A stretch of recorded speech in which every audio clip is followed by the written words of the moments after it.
नाम राहुल चंद ठाकुर और स्वागत है आपका मेरे YouTube चैनल पे। आज जो टॉपिक हम डिस्कस करने वाले हैं उसका नाम है टाइम मैनेजमेंट। सो टाइम मैनेजमेंट हम कैसे करें, कैसे कर सकते हैं, उन चीजों को लेके आज हम डिस्कशन करेंगे। टाइम मैनेजमेंट सबके लिए एक बहुत बड़ा हाइप बना हुआ है, बहुत बड़ा मिथ बना हुआ है कि यार टाइम मैनेजमेंट कैसे करें, क्या ये आदमी इतना ज्यादा काम कैसे कर पा रहा है 24 घंटे में, मैं तो 24 घंटे में इतना काम नहीं कर पा रहा हूँ। तीसरे इंसान को देखते हैं तो वो कुछ अलग काम कर रहा है, चौथा इंसान कुछ अलग काम कर रहा है। सो हमेशा ध्यान रखिए कि टाइम मैनेजमेंट आप कैसे करते हैं, that only depends on you.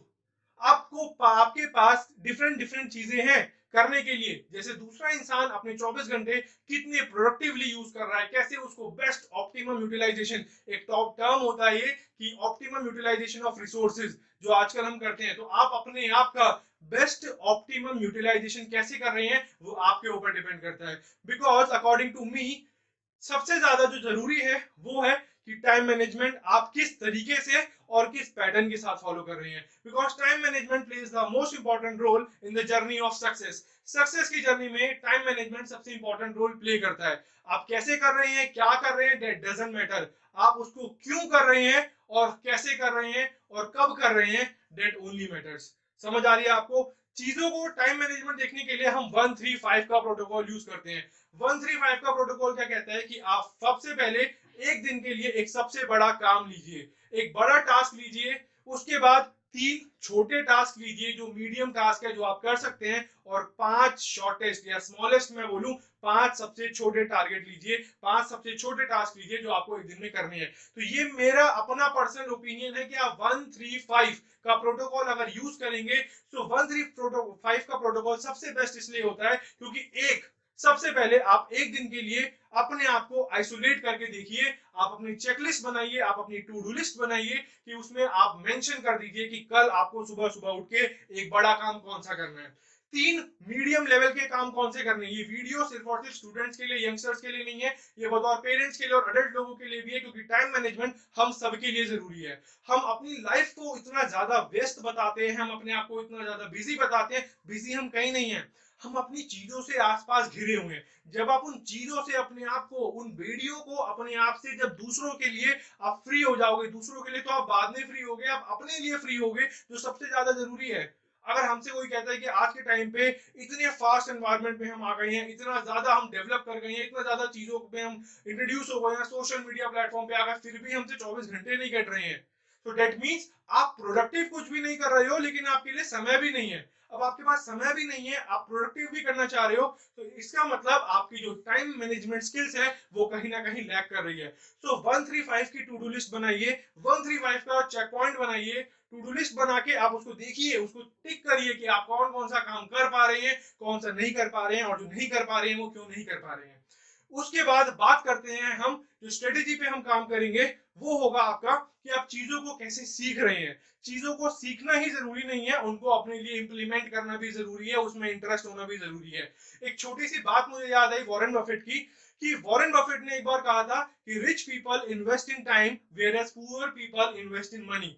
धनी आदमी हमेशा समय में निवेश करता है, जबकि गरीब आदमी हमेशा पैसे में निवेश करता है। एक बार ध्यान रखना कि मनी, पैसा, आपके पास रिटर्न वापस कभी भी आ सकता है। आपकी हेल्थ, आप पेशेंस से लेके आप अपनी हेल्थ को भी लगभग वापस से लेके आ सकते हैं, बट गया हुआ वक्त कभी भी लौट कर बीत कर वापस नहीं आता। आप एक समय के बाद कितने भी वेल्दी वाइज हो जाओ, कितने भी पैसे वाले हो जाओ, बट जो टाइम निकल चुका होगा उसकी यूटिलाइजेशन और उसकी भरपाई आप दोबारा नहीं कर सकते। एक छोटा सा वाक्य हुआ था, ये 2018 में बीबीसी में सुनाया गया था, तो मैंने सोचा आप लोगों के साथ डिस्कस करूं। तो सबसे पहले जो चीजें वहां पर थी, तो वहां पर एक वॉयलिनिस्ट था, सुबह 9-10 बजे का समय था। 9-10 बजे के समय में एक वहां पर एक वॉयलिन बजा रहा था एक इंसान। अब वॉयलिन बजा रहा था तो लोग उसके सामने से आ रहे थे, जा रहे थे, ऑफिस का टाइम था, ऑफिस लोग जा रहे हैं, आ रहे हैं, बच्चे स्कूल जा रहे हैं, तो कोई भी उसके वॉयलिन को इतने ध्यान से नहीं सुन रहा था। ठीक है, लोग आ रहे थे, 5 मिनट उसको सुन रहे थे, अप्रिशिएट कर रहे थे, एक्चुअली बैक कर रहा था, वो भीख मांग रहा था एक तरीके से, उसने अपनी टोपी हैट नीचे रखी हुई थी, लोग उसमें $1 $2, ये असली घटना है वॉशिंगटन डीसी की। सो वो रख रहा था और वो वॉयलिन कंटिन्यूअसली प्ले करे जा रहा था। वॉयलिन प्ले करते करते उसको आधा घंटा, 40 मिनट, 50 मिनट हो गए, और 1 सवा घंटे के बाद लोग वहां से आ रहे हैं, जा रहे हैं, कोई उसके म्यूजिक को ध्यान दे रहा है, कोई नहीं दे रहा है, कोई थोड़ा बहुत सुन के 2 मिनट 4 मिनट 5 मिनट मैक्सिमम बैठ के कुछ कुछ डॉलर उसके टोपी में रख के चले जा रहे हैं। उसके बाद जब वो वहां चले जाते हैं, निकल जाते हैं, तो 1.5 घंटे वॉयलिन बजाने के बाद जब वो अपनी टोपी उठा के देखता है, सो आई थिंक उसके पास 35 से 40 डॉलर कुछ इकट्ठा हो जाता है और उसके बाद वो बैठ जाता है। बाद में पता चलता है कि वो सबसे बड़ा वॉयलिनिस्ट जोशुआ बेल था वहां का। और 2 दिन पहले आप नेट पे भी सर्च कर सकते हैं, जोशुआ बेल बहुत बड़ा वॉयलिनिस्ट है, बहुत अच्छा वॉयलिन प्ले करता है। जिस वॉयलिन से वो उस वक्त वहां प्ले कर रहे थे, वो वॉयलिन की कीमत 16 करोड़ रुपीस थी। 16 करोड़ के वॉयलिन से वो लोगों के सामने रेंडमली खड़े होकर वॉयलिन बजा रहे थे, लेकिन लोगों में इतना भी ध्यान नहीं दिया कि वो आदमी कौन है। उसी के 2 दिन पहले बोस्टन नाम के शहर में, आपने सुना सुना होगा शहर का नाम, बोस्टन में उनका कॉन्सर्ट था। वहां सबसे दूर की जो टिकट थी, जो सबसे उस जो कॉन्सर्ट के लिए जो हॉल जो स्टेडियम बुक किया गया था, वहां की जो टिकट थी वो $200 थी। सबसे दूर की टिकट थी $200। और वहां पर उन्होंने रोड पर खड़े होकर जो 1.5 घंटा वहां बजाया है, ही गेट ओनली $35। तो समझ पा रहे हैं आप चीजों को। हमारे पास ये सिर्फ एक रिसर्च वर्क के लिए करा गया था कि लोग इतने भीड़ भाड़ में इतना अपने समय के अंदर, अपने आप के अंदर इतना खोए हुए हैं कि आपके सामने क्या चीजें हो रही है, कैसे चल रहा है, आपको ये भी पता नहीं चलता।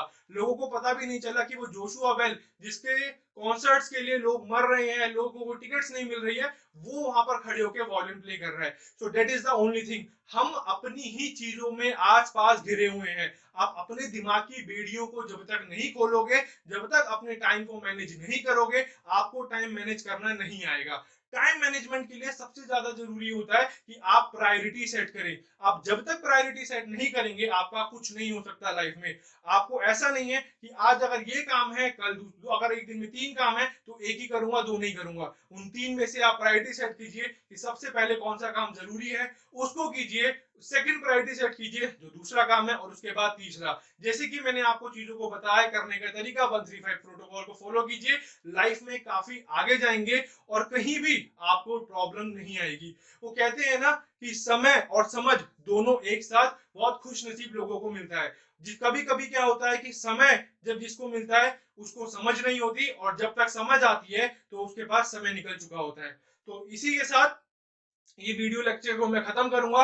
आशा करता हूं ज्यादा से ज्यादा चीजें आपकी समझ आई होंगी। आप जितना ज्यादा अपने आप को डेवलप करेंगे, जितना ज्यादा आप अपने आप को मोटिवेट करके रखेंगे, जितना ज्यादा आप अपनी टाइम मैनेजमेंट की स्किल्स इंप्रूव करेंगे, आप बहुत तरक्की करेंगे और लाइफ में बहुत ज्यादा आगे जाएंगे। Thank you so much.